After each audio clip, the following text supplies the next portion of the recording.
Hey, everybody. Hello, hello, hello, hello. Good to see you. Somebody saying no class today? Yes, definitely class today. All right. How's everybody doing? Looks like there's lots of people in the chat today. S Brain Development Academy 95700919181 says hi. Hi. All right. Got lots of the regulars in the crowd, I see. Stuff in my pockets, get that out of there. The regulars are here. Wilson's back, good to see. From Colombia. We've got Melinda. Alex Pankratov. All right. That's some new people, I think, too. If this is your first time, let me know. Yakub, do you hear me? No, I can't hear you, but I can see your message. Vency Grigorov, it's good to see you too. And my background is blue. Thank you, Karim. That's true. I think it's a color that suits me better. You guys can be the judge, though. Asking about the sound again? I don't know. I mean, that's about as high as I can go. Hopefully that's high enough. I've got the I think I've got the mic on max here, guys.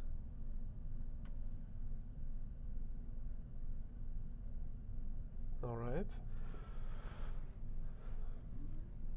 Shalendra is saying, "Can I see you?" Well, do you mean if you're asking, "Can I see your message?" Yes, I can see what you're writing. You, as in like, am I looking through the computer into your home? No, I cannot physically see you, but I can tell that you're here. You like my sweater? Yeah, it's getting a little. It's fall here in Vancouver. For anybody who doesn't know, I am right now in Vancouver. It's Friday morning here on the west coast of Canada. I am in the studio at the Canadian College of English Language, and it's fall. It gets a nice chill in the air. The leaves are starting to turn. So yeah, I bust out the sweaters for the rest of the year. I've gone from summer Shaun to sweater Shaun.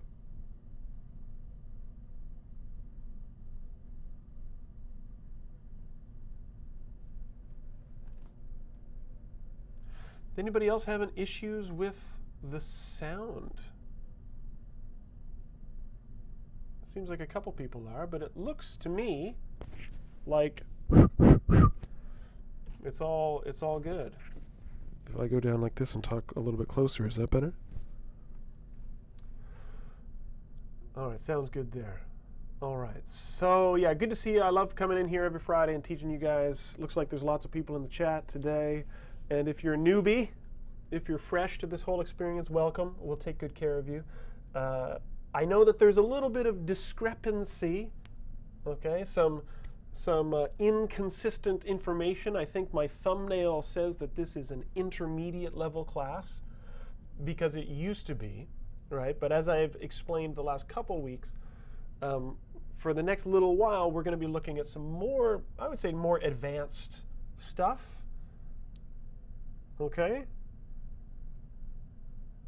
You're asking me if I'm live? Yeah, I'm live. I'm alive. All right. If the sound is a little bit low, crank your volume. Bust out the good speakers. Get the subwoofer going. Yeah? Crank the bass. All right. So yeah, if you're new, how it's going to work, I'm going to jump into the class here in a moment. And you guys can ask me questions as we go. If you notice that I'm not answering your question, there's a couple possible reasons. Maybe I just missed it because I'm so busy looking at other stuff. I've got two screens here. Again, some people on my videos leave comments about me not making eye contact here and looking this way. They think I'm checking my emails, but I'm actually reading your comments there, guys, okay? What was I saying? Yeah, if you've got questions, put them in the chat. If I have missed the question, you can repeat it, but if the question itself is not about the lesson, if it's not about today's lesson, I probably won't get around to answering it.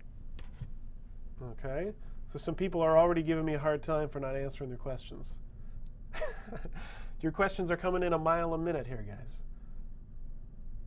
All right? Okay, so here we go. Yeah, you guys are asking about Mark.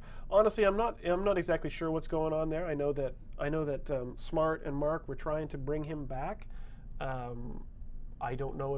honestly don't know if that's going to happen.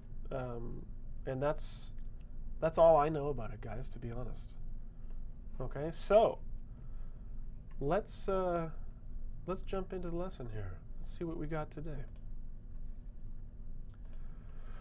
So as I said last week, if you were here last week, I said that what we were doing last week, we were going to continue today, okay? Because we didn't quite get anywhere. Somebody in the chat, if you can tell Rosa to refresh her screen, she says she can't see anything.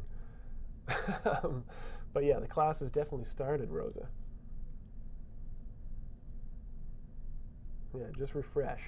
So we are going to continue today what we started with last week, because I found it was I thought it was interesting, but that's just me. But it took longer to get through the material than I thought it would. Okay, so we only got about halfway through. Trey Brown is in the house. Hi, Trey. Arzu is from India. Good to see you. Easy Ways. Thanks for coming. Okay. And some of you are asking for IELTS. You know what? I can always try to put together some IELTS classes for you guys. I know that a long time ago we did a couple IELTS classes like this, where I focused on IELTS writing and listening and stuff like that. We could definitely do that. Give you guys a little help with that. But today, let's focus on today, okay? Off we go. Away we go. Today is all about, what's it about? It's about flavor. It's about taste. It's about flavor. It's about style, okay? Last week, we were talking about variety, range, style, and what I was saying, flavor. We were talking about popcorn last week. But you know, there's nothing wrong with vanilla. Vanilla is delicious. All right, I enjoy a scoop of vanilla ice cream, but every once in a while you want to switch it up a little bit. Okay, you want a variety of flavors.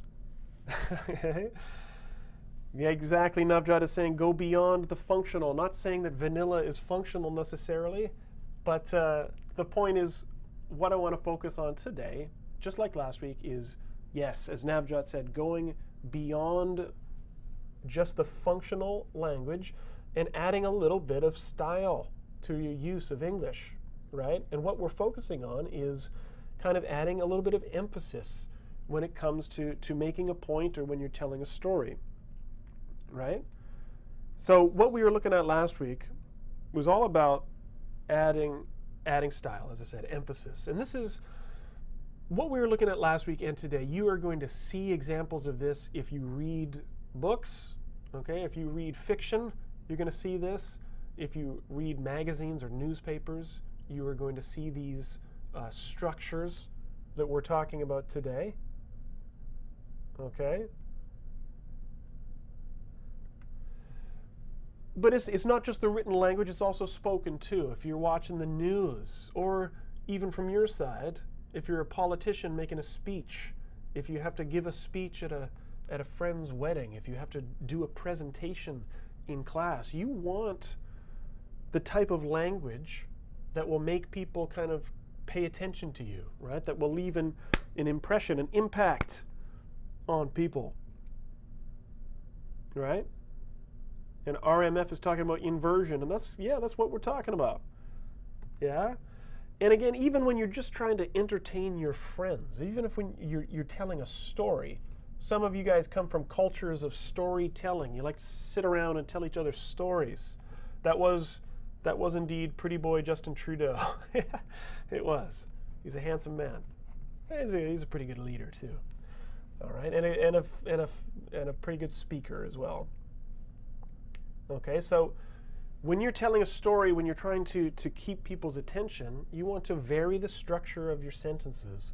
Add a little bit of style, add a little bit of structure.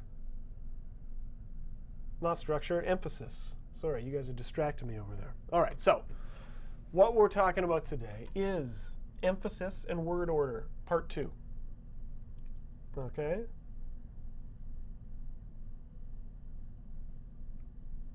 Easy way is just saying what's up, or WhatsApp. All right. Okay, so a real brief recap, guys, of what we did last week, just so you're up to date. I'm not going to spend too much time on this because, well, you've got a whole hour-long class that you can watch from last week. Okay? So last week we were talking about how word order, changing the order of the words in a sentence, can add emphasis or style, or as we said, a little bit of flavor. Speaking of flavor, yeah, not a lot of flavor there, but that's fine. It's warm. Okay. So last week we said word order, things like inversion, which you guys have mentioned already in the chat. Inversion meaning when you flip the order of your verb and your subject. Okay, either the main verb, the auxiliary verb, or the modal verb actually comes before the subject in a sentence, much like the question structure, but it's not a question, it's just a stylistic sentence. Victoria's saying the emphatic do. The emphatic do, yeah, that's a way of adding emphasis too. And then last week we were also talking about fronting. Yeah, Indy's got a lot of flavors.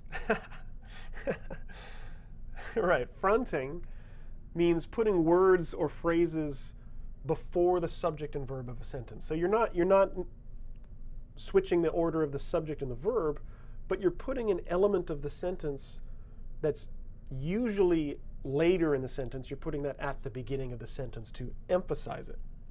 Okay? And I'm going to show you examples of that. If I should come to India for a visit, I would love to. Yeah, someday. Someday. Okay.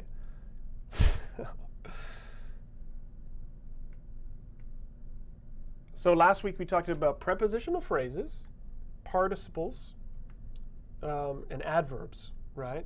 And how putting those at the beginning of the sentence and then flipping the subject and the verb can add a little bit of style. All right, so really quickly, last week we saw things like this. At the end of the hall stood a dark, ghostly figure. I know you're still terrified. You probably didn't sleep all week because of that. All right, but here, and let me go into my laser pointer here. Drive your cats crazy. At the end of the hall, there's your prepositional phrase. And if you notice, the verb and the subject have been flipped. Okay, and again, just for style, just to make it a little bit more interesting. Okay, now again, that was last week. Last week we also talked about participle clauses or phrases at the beginning of a sentence, right? We said, coming down the hall towards me was the most terrifying thing I had ever seen. Halloween vibes, absolutely. Right, coming down the hallway towards me was a terrifying thing. So you're flipping that subject and verb again, okay?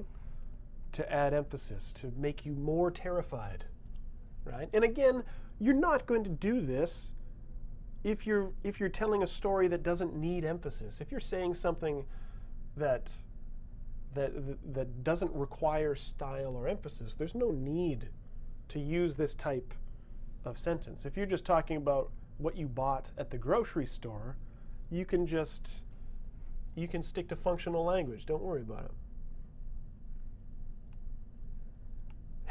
it. French wants to know if this style of writing is reserved only for the Queen, and it is not. you can do this too.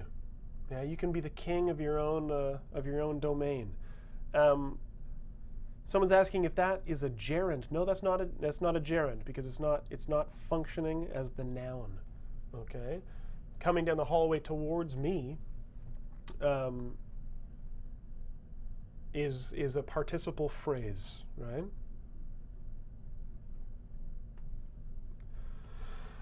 And Ahmed Samir is asking a good question. He's saying, do we use this kind of inversion in speaking? Now, again, as I said, it really depends on the situation.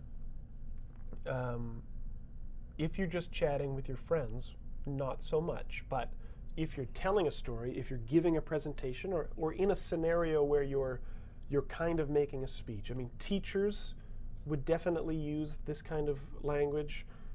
Someone addressing a larger crowd or something, right? Presentation speeches, definitely. Good, guys. Good, good, good.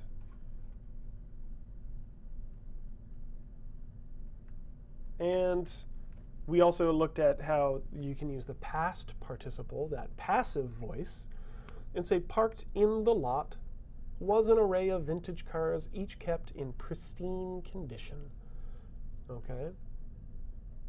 So an array of vintage cars was parked in the lot. Okay? Each kept in pristine condition.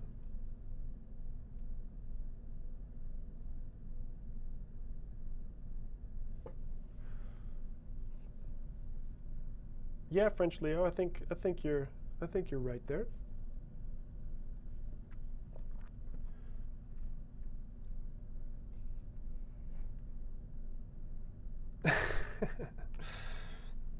That's a good one, JB.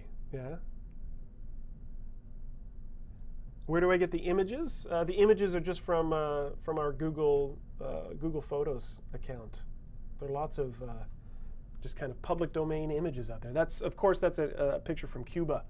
If you've ever been to Cuba, you will see some pristine cars, some vintage cars, for sure. Okay, and of course, as we said, you can also use that that adverb at the beginning of the sentence, kind of focusing on time or process or sequence. First came the snow, then the freezing rain, right? First came the snow.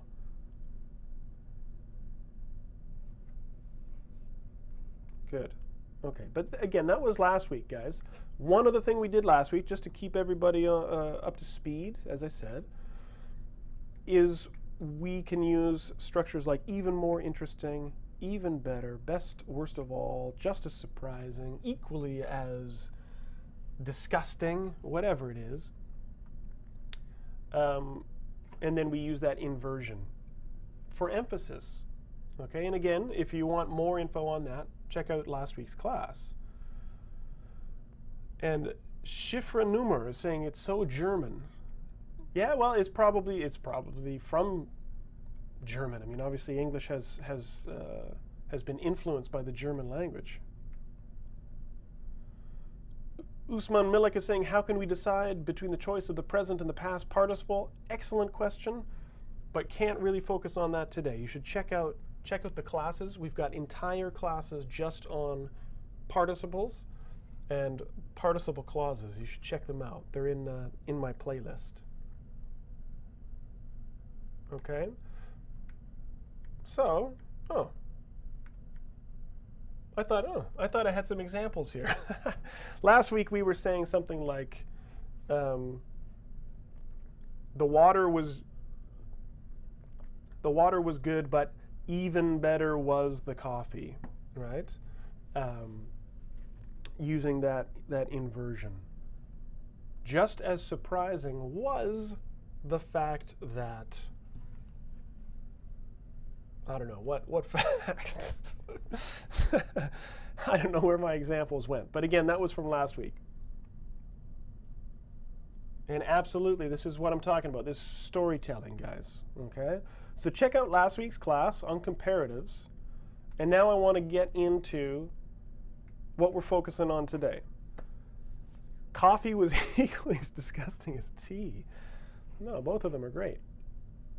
All right, now fronting, as we said, means putting a word or phrase, an element of the sentence at the beginning of the sentence that is normally later, putting it before the subject and the verb, okay?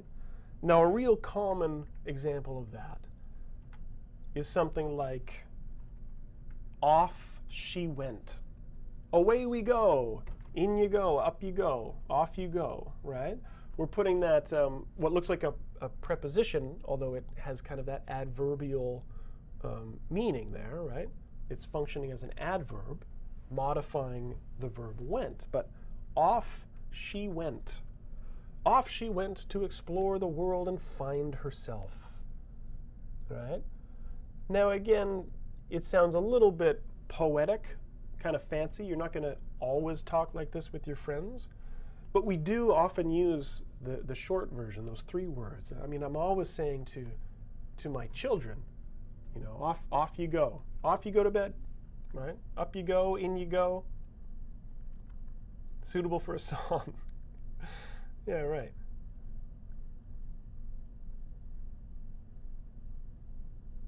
Right, good, JB, yep. So off she went to explore the world and find herself. Now, when do you use this? Why not out she went? Well, out she went would probably be if you were specifying like she was inside and she went out of a structure. Off means she went off, means she kind of went, she went away. Away she went would work as well. Okay? So she went off to explore the world and find herself. We use that sometimes, in this example, to emphasize maybe frustration, right? Off she went to explore the world and find herself, while I stayed home and looked after the family business, right? Oh, you're asking me why this comma here? Not entirely necessary, but it's not wrong there. If you just want to make it clear to the person reading the sentence, right? And Shahuda is saying, in he came without permission. Yeah, right. Yeah, perfect. Right? Off she went. Now this is just one form, and Jagan is saying, is she went off correct? Absolutely. And it's the more, I would say, the more standard structure. She went off to explore the world. I stayed home to look after the family business. Big sentence, Arzu said. Yeah, well, it's 36 font, I think. If you made it 12 font, 12-point font or whatever, it wouldn't be that impressive.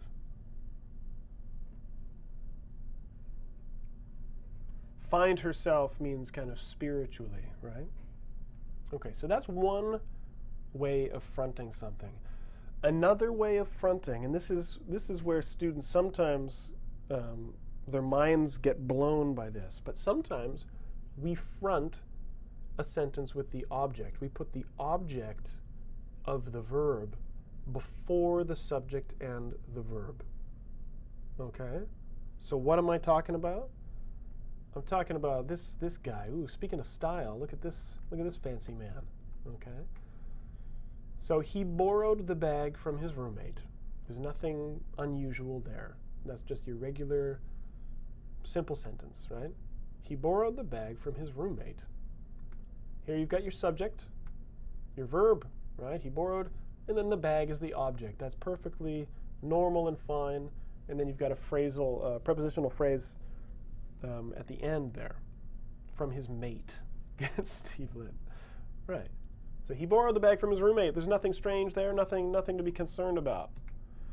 The jacket he got on sale at the mall. So he borrowed the bag from his roommate. The jacket he got on sale at the mall. Okay, so the main difference between these two sentences is the second one, I'm emphasizing my focus on the jacket. Okay, I'm showing the contrast between these two things, the bag, the jacket. Somebody says, ooh, nice bag, and I like the jacket. Well, he borrowed the bag from his roommate. The jacket, he got on sale at the mall. So this right here is the object of the verb got, right? So the way that you would normally say this sentence, obviously, would be something like, he got the jacket. Whoop. He got the jacket on sale at the mall. And right, Shailendra is saying, the bag he borrowed from his roommate. The jacket he got on sale. Exactly. Prakash is saying, is it proper to write in scientific articles? I think that it would be fine, yeah. Yeah.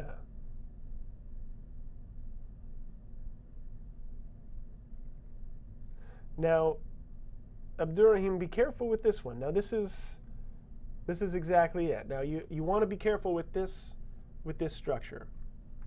So, the jacket he got on sale at the mall. Because for some of you, you might confuse it with the jacket he got on sale at the mall was quite nice. Okay, now these two structures are completely different. Okay, these two sentences are very different in structure because in the first sentence, the jacket is the object of the verb got. Okay, but in my second sentence, it's quite different. The jacket is now the subject of the sentence. Okay, was is the verb, and he got on sale at the mall, that's now an adjective clause. Okay, so this first sentence here, let me go back to my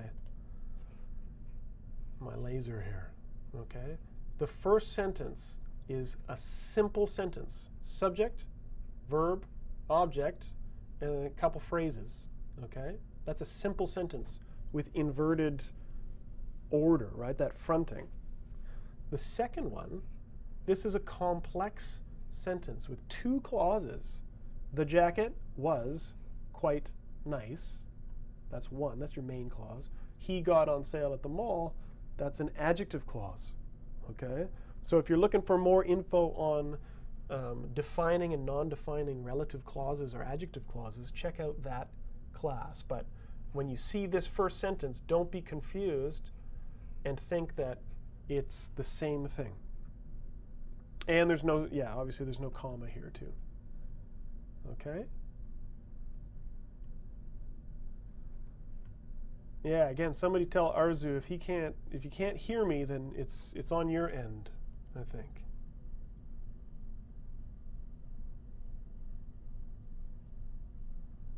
So Garima, I think if you're saying, can we flip this back the normal way? Absolutely. He got the jacket on sale at the mall. Now, as I said, we often use it to contrast two things, okay? Like the jacket and the bag. Now, last week we were talking about popcorn, and if you go back to last week's class, I used an example of this style of fronting the object at the beginning of the lesson. I was talking about popcorn with no butter and salt, and I said, a big bag of movie theater popcorn I enjoy. Popcorn without butter or salt, however, you can keep to yourself. All right? No salt, no butter, no thanks. That was my main point. Now again, here you're contrasting delicious movie theater, buttery, very high fat content popcorn, or unbuttered, unsalted, styrofoamy, tasteless, bland garbage popcorn, right? This is what we're contrasting here. I agree with Karim saying popcorn without butter. Well, popcorn without butter should be a crime, punishable by I don't know about death, but 10 years. All right. So again, this is how we're using it. Okay. Miguel is talking about sweet popcorn. I can go with some kettle corn. Okay. Kettle corn, that sweet stuff, I like it.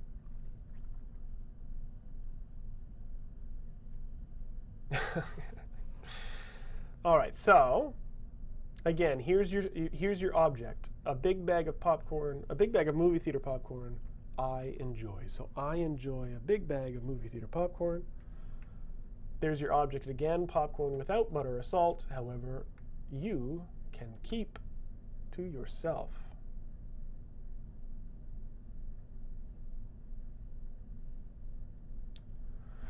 Rose is saying, why is there no, ooh, good question. Why is there no semicolon here? Well, because this is not a compound sentence. Rose, remember that I've stopped the sentence here with a period. So you're not going to put a semicolon here because this is not a simple sentence. This is not a complete clause, right? This is not independent. This is just the object of this verb. So you don't want to separate the object and the verb with a semicolon. Good question. Beautiful, Syed says. Beautiful. Maybe my sentences are beautiful. Well, this is what we're talking about. We're talking about writing beautiful sentences here. Okay, interesting. Just a random cute girl there for you to enjoy. I don't know why that's there. That's fine. All right. Maybe that's what Syed was talking about. Okay, guys, so how about this? I don't know where she came from. Let me make this nice and big for everybody to see. I want you to try to give me some examples of this. All right? Now, again, we're contrasting two things in a sentence. Now I'm saying finish the sentences below using the given nouns. So use these nouns as the object of the verb in the sentence, just like we've been looking at.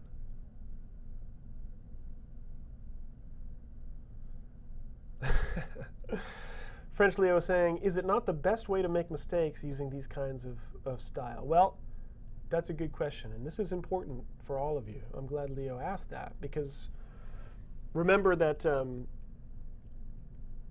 particularly when you're worried about how you are going to be evaluated with your use of language. I mean, you guys were asking about IELTS earlier, right? Any kind of English assessment, IELTS, TOEFL, anything at all, you can go two ways, right? You can be safe and stick to simple structures and avoid mistakes, or you can go for it, try to add more range and kind of diverse structures to your use of the language, and risk making mistakes.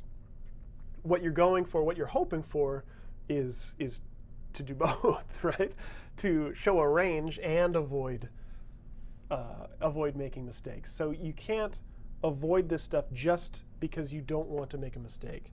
You should do it in order to make mistakes. Make yourself make mistakes and learn from it. So French Leo, yeah, this is a fantastic way to make mistakes.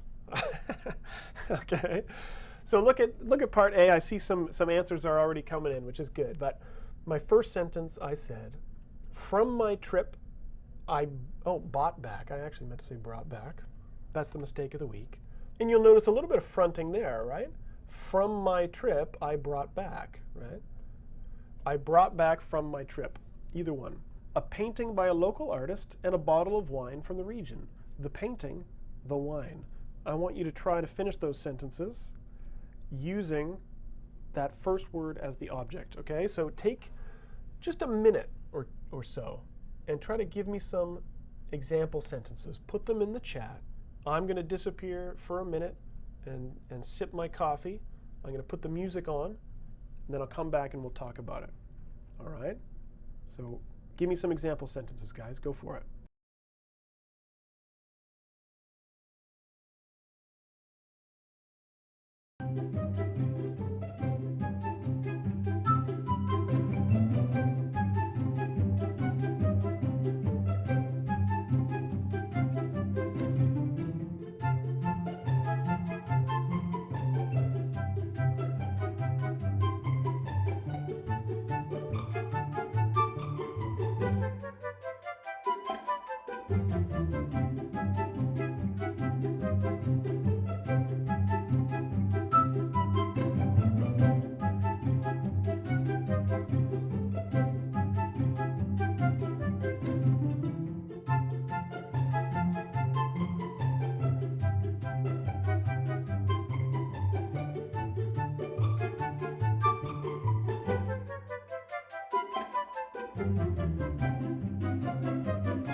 All right.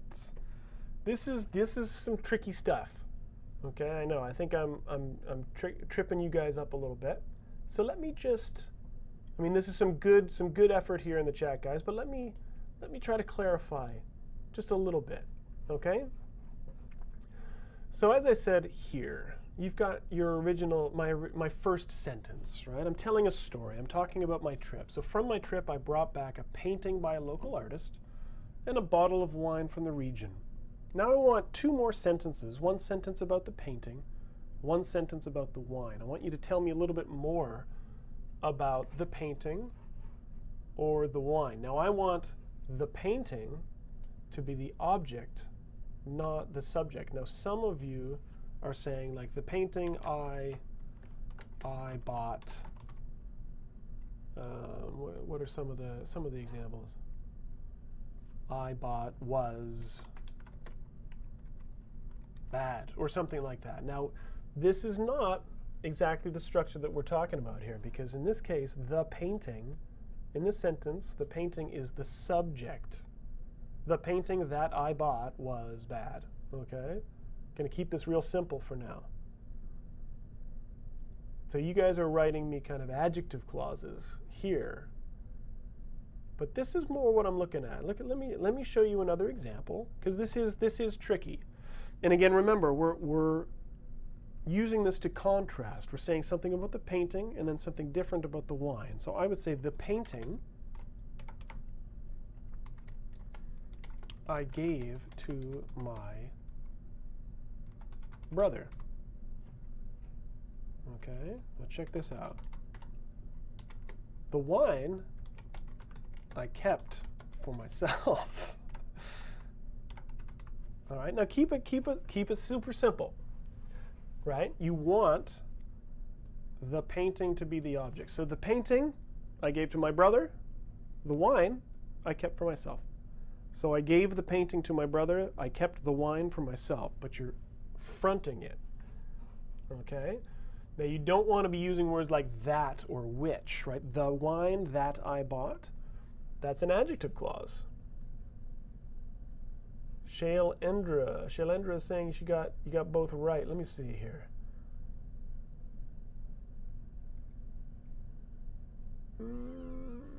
Not quite, Shailendra. I mean, when you're looking at your examples for B, you're still using cookies and milk as the subject, not the object, right? Now, in this sentence, the painting I gave to my brother, there's the subject, right? I am the subject, right? Gave is the verb.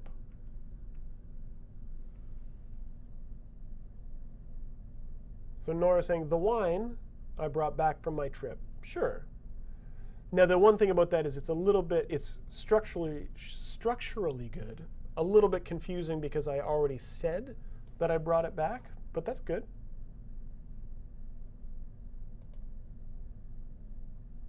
Let's see.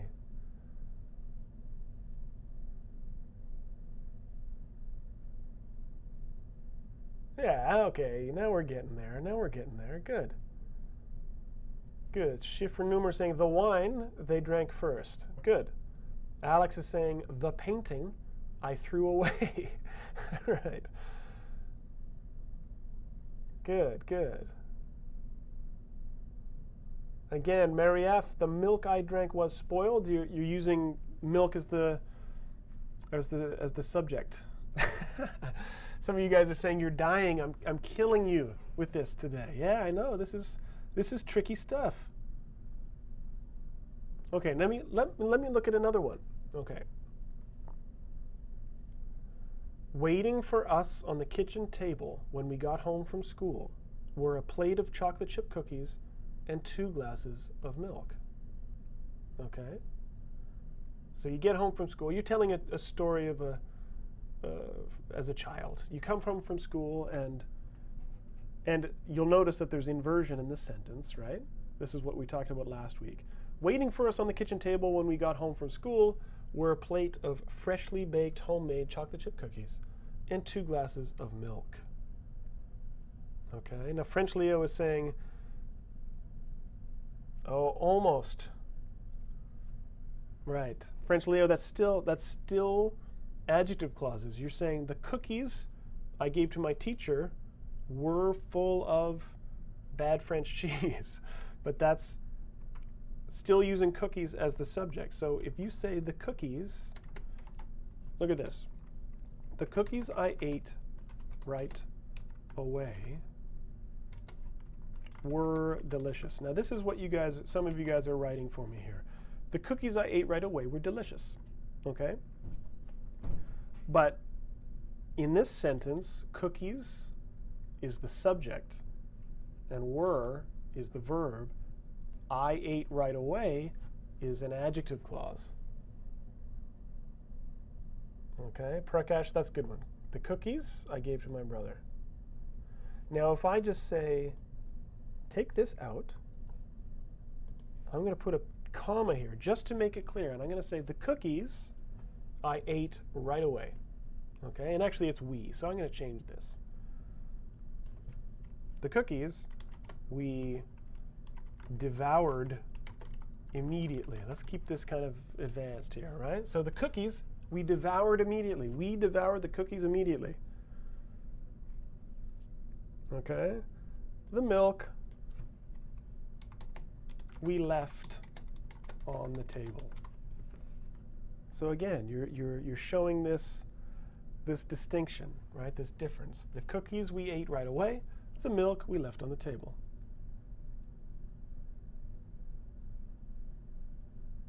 This is, yeah, it is tricky. Now, Alex Pankrotov, you're saying the milk was sour, but that's just subject, verb, and then adjective, right? I know this is tricky.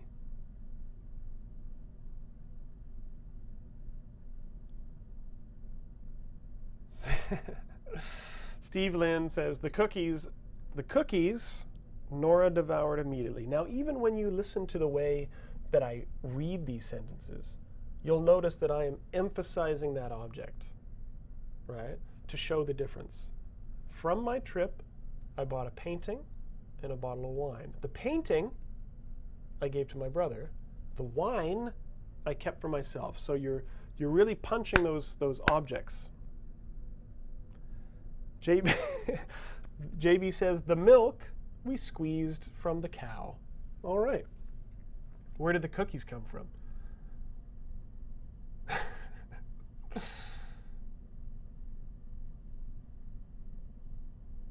Now again, Victoria, same thing. So you want to just say the cookies my grandmother had made. Okay? Yeah, I know. This is tricky. This is tricky. Okay, now I'm going to move on to one more thing. Okay? But we are going to come back to this. I know that this takes a while. Maybe what I'll do, I'll put some more examples on the Facebook group. Okay? So you guys can keep trying. Okay, RMF is doing well there. Yeah, the milk I drink every day. The cookies I bought from the bakery. There we go. There we go. Good, good, good, good, good. Okay, because now I'm really gonna. I don't want to scare anybody away, but this was kind of the easier part. All right, I'm about to show you something that is probably just going to blow your minds and make you cry. Okay. Are you guys ready? Just for now, just enjoy this picture of just a nice girl here, and then now we're talking about noun clauses. Okay. All right, buckle in, guys. Buckle in. Brace yourselves, because here comes the really crazy one. Okay. Now, noun clauses we've talked about before. A noun clause, as we've discussed in previous classes, can be the subject of a sentence. Okay, we've talked about noun clauses in cleft sentences, right? And we've looked at examples like this, like a noun clause like this. Why she stays with that guy is a mystery to me. Okay? Okay? Why she stays with that guy is a mystery to me. So in this sentence, this group of words at the beginning is what we call the noun clause, right?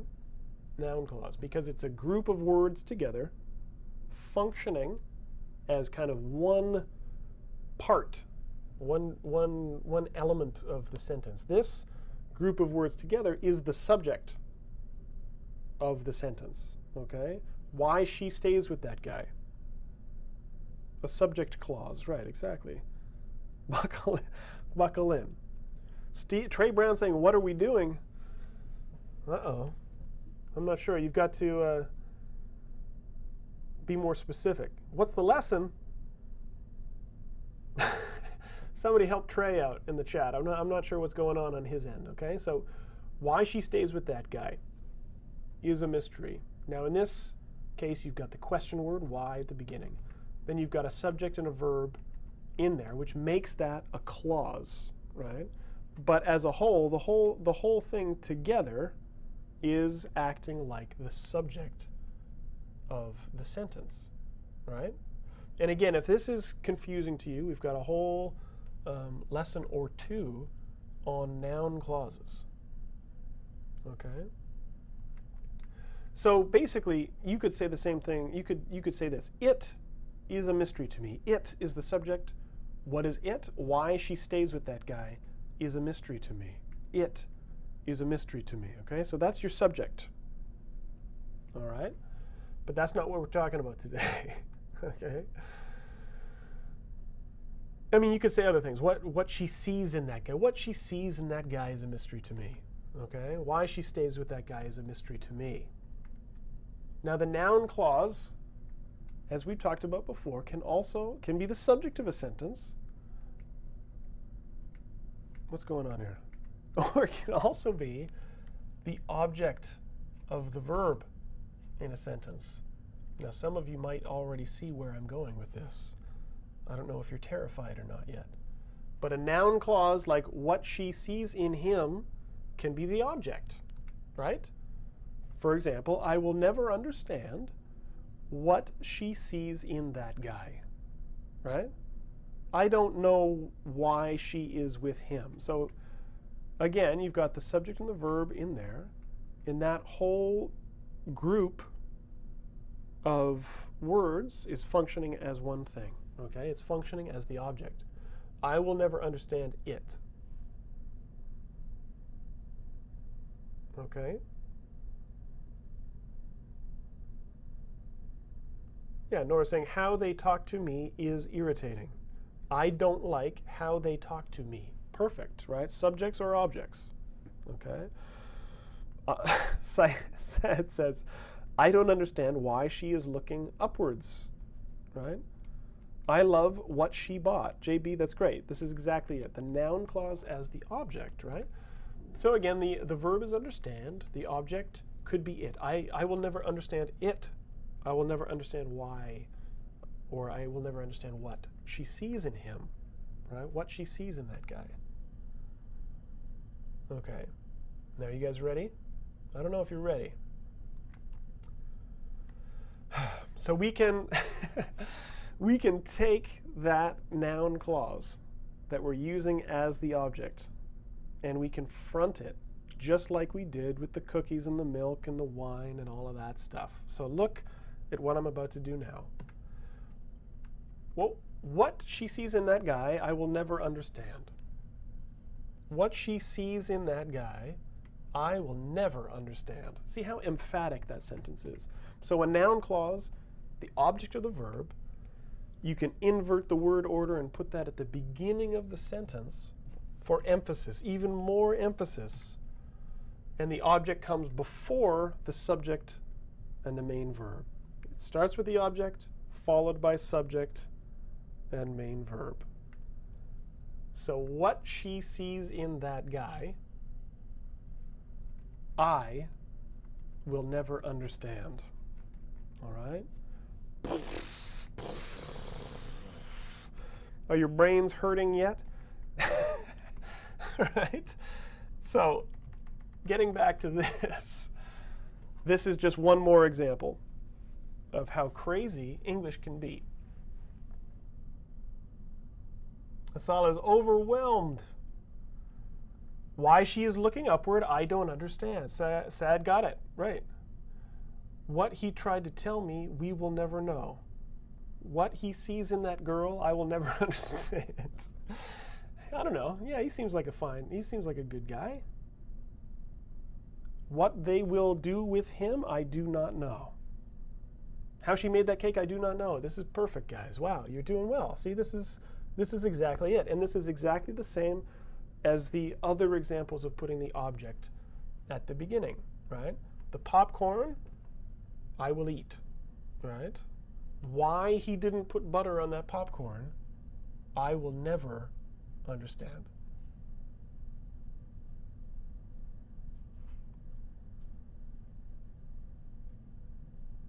Right, so Schiffer Numer saying what he is trying to say was not clear to us. Now that's a good sentence, but that noun clause is the subject, not the object. So what he is trying to say, I do not know.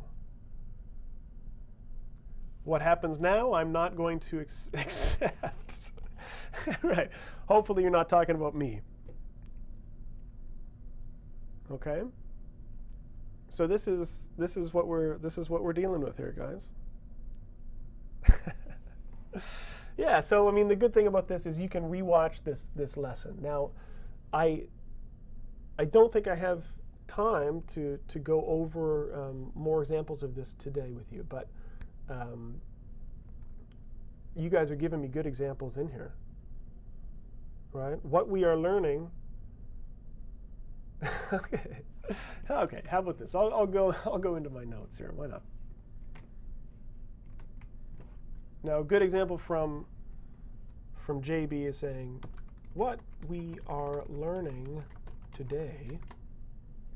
We'll say Jindi. We'll use Jindi because you're still trying to figure out. Jindi is still trying to figure out. Okay. What we are learning today, Jindi is still trying to figure out. Yeah.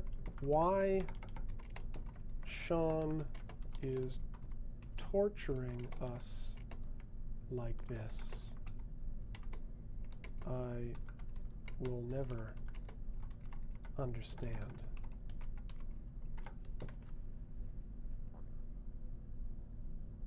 Okay, so again, you're taking these noun clauses here and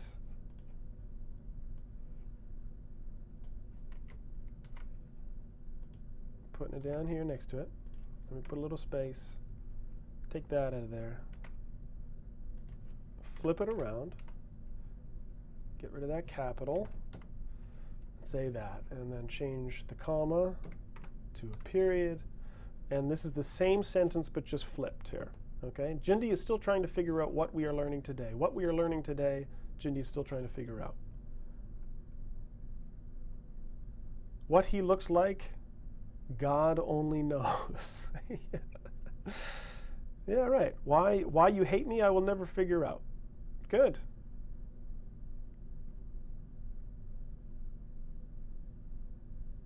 Good, good, good. Now you're saying, is it correct in highly academic texts? I would say yes. I would say yes. That this kind of, again, you're making an emphatic point if you're using a structure like this, right? Some of your sentences are great. I mean, why Donald Trump's hair looks like that, I will never understand. Good. No, this is good. Good, good, good. Okay? So guys, I'll put something on the Facebook group to get you doing a little bit more practice with this.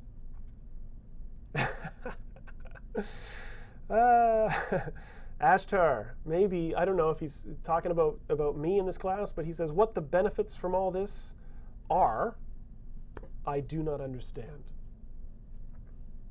When I will ever use this structure, I do not know. Why your son is so different, I cannot say. Good. Good, guys. All right.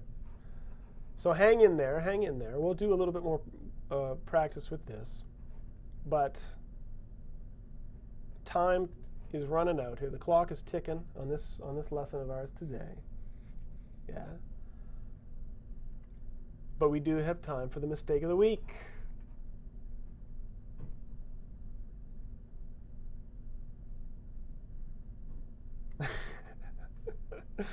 Yeah, no, you guys are doing well.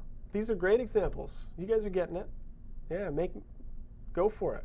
Good. Okay, so the mistake of the week. Anybody who's new, this is how we close every lesson. I'm going to put a mistake up here that is a common thing that English language learners will get wrong at different levels of language learning.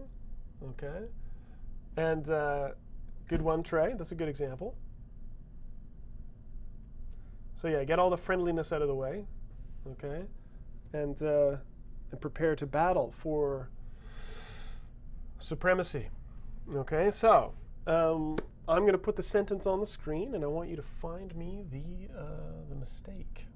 Okay, I'm going to disappear. I'm going to put the happy music on, and I'll be back in 10 seconds. Whoever finds it first and puts it in the chat is the champion of the universe. Steve Lynn says, why the mistake of the week is so tricky, I will never understand. Good example. Okay, so get ready. Here we go. There's the sentence. Find me the mistake. I'm going to put the music on and disappear. Let the battle begin.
All right, everybody, good, good, good.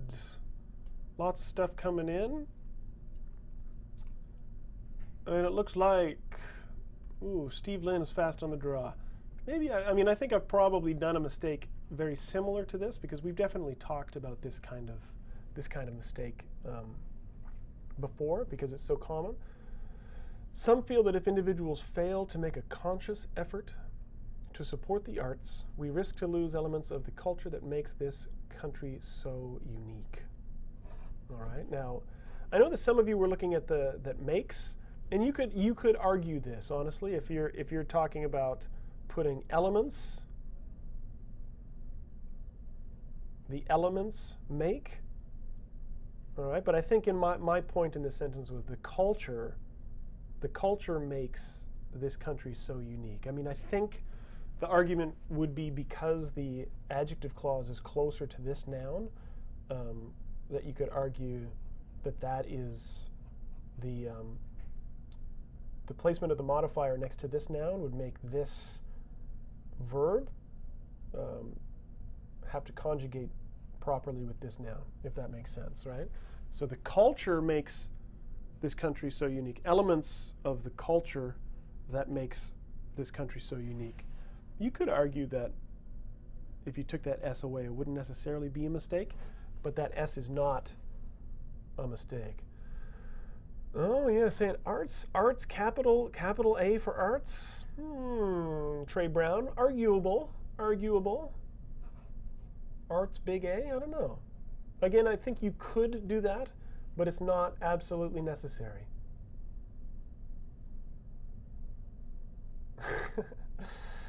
Palexio, are you shouting at me? Is that what all that the exclamations are for? Now again, as I said, the placement of this noun here is where the argument is, I would say, for that. Now, the absolute objectively true answer to this that you cannot dispute, that you cannot argue about, other things you could debate me on, makes or arts, but the mistake that you cannot argue is to lose. Okay? And Swade is saying so, like to make this country so unique. It seems a little bit redundant. Yeah, you could argue that that's a little bit redundant as well. Something is either unique or it is not. Can you be a little bit unique? Yeah, no, you can I think you can grade unique.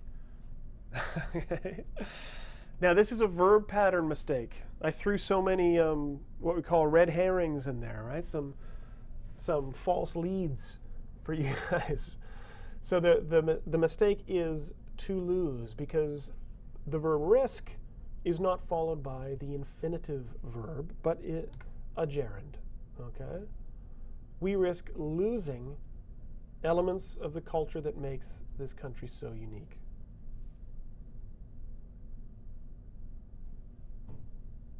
Okay, so Steve is the winner.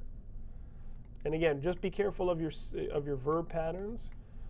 It's something that you, as I've said before, you really can't use logic to figure it out. It's really a lot of memorization, just kind of paying attention to the patterns you see in the language and just remembering that risk is used with a gerund, not the infinitive.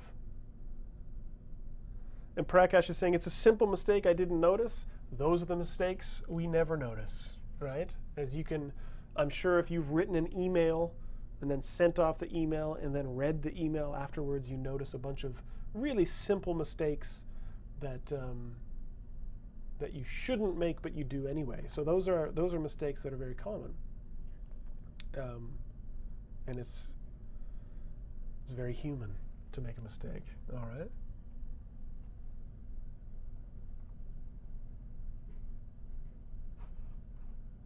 Okay, so unfortunately, gang, it is time for me to run. I got to split. Off I go. Away Shaun went. Okay.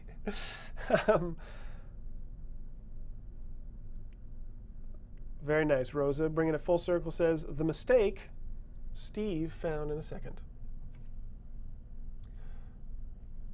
Yeah, not a dangling modifier. Okay, let me get out of here. Okay, let me pop out. Back to the blue screen. Okay, guys, yeah, unfortunately it's time for me to go. But yeah, as always, it's a pleasure to pop in here and try to teach you a thing or two. I know that today's lesson was pretty tricky. As I said, it's some advanced stuff, but the kind of stuff that a lot of native English speakers never really think about. But we do use this kind of structure all the time. David's telling me to enjoy my Timmies. I try to as best I can. Thank you very much. Right? Yeah, so I mean, keep coming back. I'll be here next Friday as usual. Next Friday I'm here, and then I'm off to Japan for a work trip for a week. So next week I'm here on Friday. The week after that, I'm gone. Okay, but I'll let you know what's up with that, and I won't disappear for 2 months again. Okay. But yeah, keep on watching Karim, keep on watching Kent there. They've got some classes coming up next week. And you guys are still giving me examples. What will I teach you next class? What I'm going to teach you next week, I will not say. All right? Because what I will teach you next week, I do not know. Okay. I have not decided yet, because sometimes a lot of the times, guys, my lessons kind of are based on what people are asking me questions about. You guys are asking me a little bit about IELTS. I don't know about next week, but in the future, I'll try to put together some stuff that will help you on your IELTS exams. And Judith, you're right. You can guarantee the lesson next week will be about English. Definitely.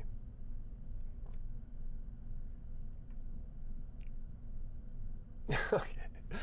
All right. I wish I could just sit here all day and chat with you guys, but I got to run. All right. So keep using your English. Keep making mistakes. This is really fun hopping in here and talking with you guys from all over the world. Same time next week. Same place. Anywhere. Everywhere. And have a good weekend. Have a good week. And we'll see you next Friday. Okay? All right. See you guys.